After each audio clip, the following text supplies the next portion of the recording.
आपने राहुल गांधी का जिक्र किया, मैं वहीं से शुरू करता हूँ।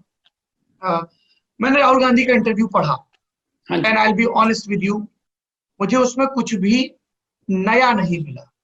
जब आप इस तरह के इंटरव्यू पढ़ते हैं तो आपको लगता है कि अच्छा भाई, ये एक पॉलिटिशियन है जिसको एक बड़ी पार्टी प्रोजेक्ट कर रही थी, जो उसका प्रेसिडेंट रहा, और अभी फिर से शोर है कि राहुल वापस लाओ, कांग्रेस बचाओ, देश बचाओ, वगैरह वगैरह। तो ब्लूप्रिंट क्या है? क्योंकि इस किताब को पत्रकार पढ़ेंगे, देश के बुद्धिजीवी पढ़ेंगे, नेता पढ़ेंगे, शायद फिर वो इनके जरिए कार्यकर्ताओं तक पहुंचे। तो जिस तरीके से प्रियंका गांधी ने बहुत खुल के कहा कि हमारे मैनिफेस्टो में ये चीज थी, हम उसको कम्युनिकेट नहीं कर, राहुल के केस में वो नहीं दिख रहा है। एक स्पेसिफिक क्वेश्चन है 230वें पन्ने पर, given this situation what is the Congress going to do, how will it be reinvented and be made electorally more competitive against the BJP। अब इसमें मैंने पूरा जवाब पढ़ लिया। Congress believes in building consensus to take India forward. That's not what RSS BJP do. They are this, they are that. There is no dialogue. Eventually, it is the rising anger against the imposition of their ideology on every Indian that will lead to the electoral downfall of the BJP। अब इसमें BJP का मान लीजिए for argument से कि anger की वजह से इलेक्टोरल डाउनफॉल होगा, तो ये कहां लिखा है कि उस वैक्यूम को कांग्रेस ही भरेगा? If you are not capable enough, if your election machinery, your narrative, your leader is not capable enough, there will be other claimants. यहाँ पे हुआ ना, BJP tried to claim Delhi, Lok Sabha में सक्सेसफुल हुए, विधानसभा में आम आदमी पार्टी ने फिल किया, कहीं पर किसी और ने फिल किया, जेएमएम ने उनको डिथ्रोन किया, कांग्रेस एक सब्सिडी उसमें अलायंस था।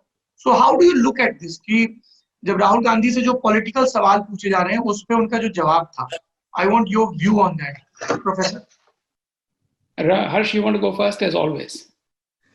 So Saurabh ji, it's a very good point, and I think Professor is a very good line that these interviews don't just tell us about politicians themselves, but also tell us about politicians and how they see themselves and how they see their parties.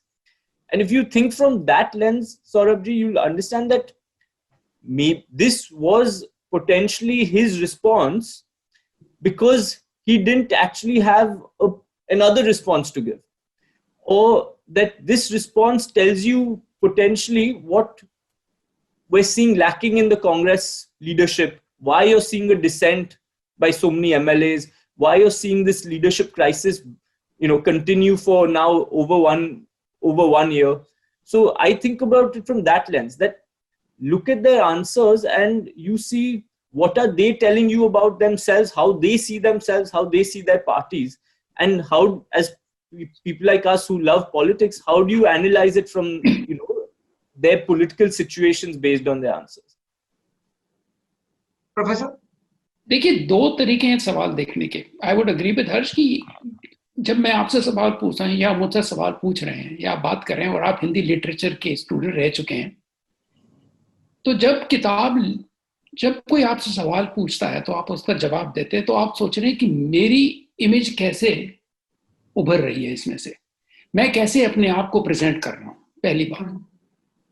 दूसरी बात, अगर आप थोड़ा लंबा सोचें, एक तो आप तो इस वक्त का सोच रहे हैं, ठीक है ना, मैं राहुल गांधी की थोड़ी साइड लूंगा, उनके पैरों में बैठता हूं कि देखिए, इस वक्त जो बीजेपी के पास है, उनकी जो मशीनरी है, जो उनके पास पैसे हैं, जो उनके पास प्रोपेगेंडा आर्म है, हमारी राजनीति इस वक्त उसका मुकाबला, हमारी पार्टी मुकाबला नहीं कर सकती। ये एक सोचने का तरीका है, मैं सोच रहा हूं कि ऐसा सोच सकते हैं। तो हमें ये खेल आज की नहीं, लंबी खेल देखनी है।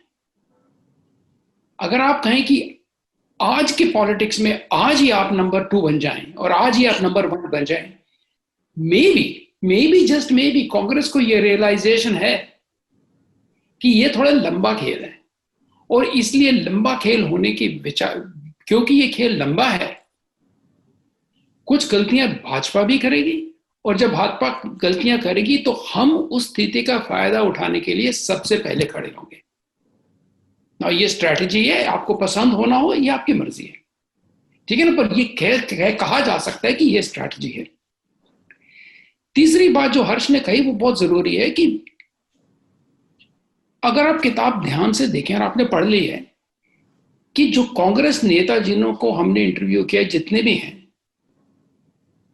उनकी कोई जो विचारधाराएं हैं, जैसे उस समय सिंधिया कांग्रेस में थे, सचिन पायलट भी कांग्रेस में हैं, मिलिंद देओरा, राहुल गांधी, सुषमा देव की बात थोड़ी अलग है, और प्रियंका गांधी, ये सब सोशल सर्विस की बात करते हैं, पर इनकी या बीजेपी के खिलाफ बात करेंगे या प्लूरलिज्म की बात करेंगे, पर कोई नई विचारधारा अभी कांग्रेस से उभर नहीं रही है।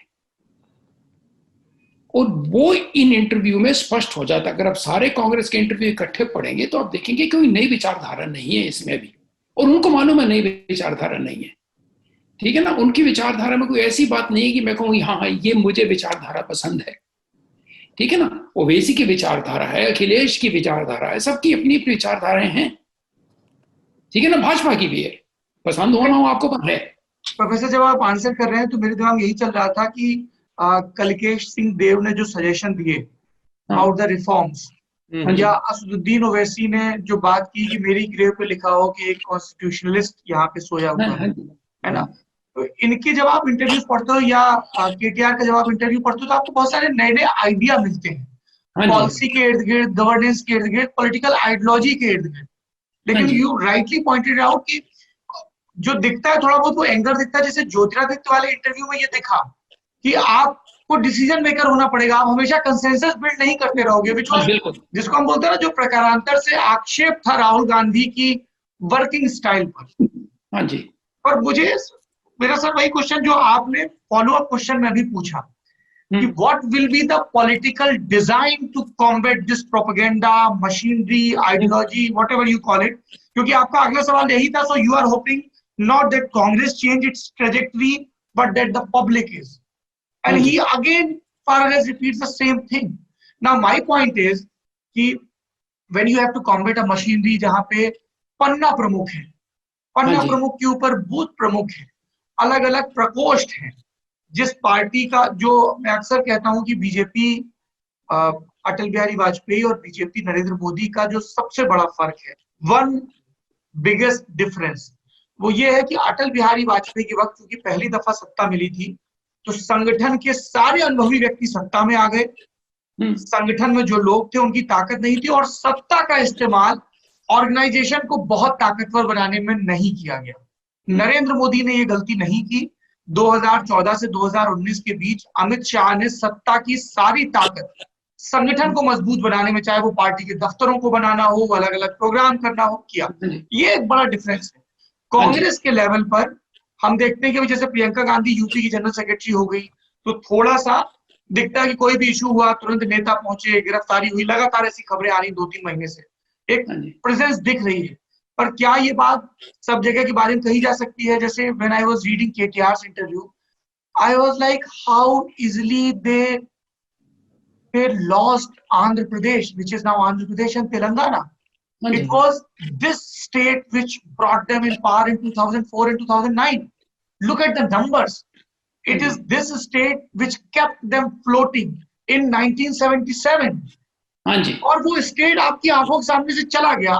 You are decimated in both the states and you don't have any vision, any politics. And then you are saying कि institutions कमजोर हो रहे हैं और जनता जागेगी. जनता जागेगी, पर जनता ये भी तो evaluate करेगी कि जागने के क्रम में कि जब हम जाग रहे थे तब आप क्या ऑफर कर रहे थे? आप ये किताबी सवाल तो नहीं है परंतु सवाल है. अब अगर आप चाहे तो हम इस पे विचार कर सकते हैं. देखिए ऐसा है कि मैं बड़ा लालची व्यक्ति हूँ. मुझे दुनिया की इतनी प्रतिष्ठित यूनिवर्सिटी के पॉलिटिकल साइंस के प्रोफेसर मिले हैं. मैं पॉलिटिकल साइंस का स्टूडेंट हूँ. I'll ask with the लालच की मुझे जवाब नहीं. इसका सवाल ये है कि देखिए अब तक, और अभी मुझे भाजपा के बारे में कहने के लिए तो बात अच्छी है कि बूथ प्रमुख हैं, पन्ना प्रमुख हैं, परंतु हिंदुस्तानी पार्टियों की एक बहुत अभी अब तक, अगर आप जो मेरे स्टूडेंट हैं जो फील्ड में काम करते हैं, कि लोकल लेवल पर, गांव लेवल पर अभी भी पार्टियों की कोई ऑर्गेनाइजेशन नहीं है, बहुत वीक है. इनफैक्ट ब्लॉक लेवल तक भी नहीं है. डिस्ट्रिक्ट लेवल तो है पर उसके नीचे नहीं है। और इतने साल कांग्रेस की राजनीति इसलिए चलती रही क्योंकि कांग्रेस पार्टी ऊपर से बनी थी। और हम मानना चाहें या ना मानना चाहें, 2014 में जब मोदी जी पावर में आए तो वो भी पार्टी ऊपर से ही आई, बनी, पॉपुलिज्म करके बनी कि नेता हैं, हम नेता चुन रहे हैं। यस, ठीक है ना। तो हिंदुस्तान की जो पार्टियां हैं वो पार्टियां ऊपर से बनती हैं, नीचे से नहीं बनती। तो ये मेरा विचार है, कोई थोड़ा सा अलग विचार है, परंतु ये बहुत जरूरी बात है कि ऑर्गेनाइजेशन बनाना जरूरी है। और राहुल समझता है कि ऑर्गेनाइजेशन बनाना जरूरी है, परंतु ऑर्गेनाइजेशन बनाना बहुत मुश्किल काम है। उसके लिए रिसोर्सेज चाहिए और उसके लिए हर लोकल लेवल पे या ब्लॉक लेवल पे आपको ऑफिस एस्टैब्लिश करना पड़ेगा। उसके लिए पैसे चाहिए, उसके लिए रिसोर्सेज चाहिए। वो कहां से आएंगे? वो काम आसान नहीं है। तो मेरे विचार से कि ये हिंदुस्तानी पार्टियों की खूबी कहें या उनकी कुछ कैरेक्टर स्ट्रेट है या कुछ उनमें कुछ यूनिक बात है कि लोकल लेवल ऑर्गेनाइजेशन बहुत हल्की है। तो इसलिए राजनीति जो है वो ऊपर से चलती है, नीचे से नहीं। ये आपके लोगों को नाराज करने वाली बात है, परंतु ये मेरे ख्याल से सोचना चाहिए। देखिए, जयललिता को देख लीजिए, ममता को देख लीजिए, केटी रामाराव को देख लीजिए, सब ऊपर से पॉलिटिक्स बनी थी। हिंदुस्तान में पॉपुलिज्म और पॉपुलिस्ट नेता की बहुत काफी रह चुके हैं। इंदिरा गांधी देख लीजिए, Narendra Modi is the biggest example कि टॉप पे पॉपुलैरिटी है, जिसको हम लोग बोलते हैं ना विनिंग फेस है, और उसी के इर्द गिर्द बाकी वो अपनी चीजों को कंबाइन करते हैं। हाँ जी। और ये मोदी तो नया है। Modi is a national example ना। उसने टेक्नोलॉजी का इस्तेमाल किया, अमित शाह की ऑर्गेनाइजेशनल कैपेबिलिटीज का इस्तेमाल किया, परंतु इंदिरा गांधी ने भी तो यही किया था। या आपको याद होगा, आपने पढ़ा होगा, डी के बरुआ ने कहा था India is Indira, Indira is India. और ये कहने के कुछ ही साल बाद खुद देवकांत बरुआ इंदिरा को छोड़ के चले गए थे दूसरी पार्टी।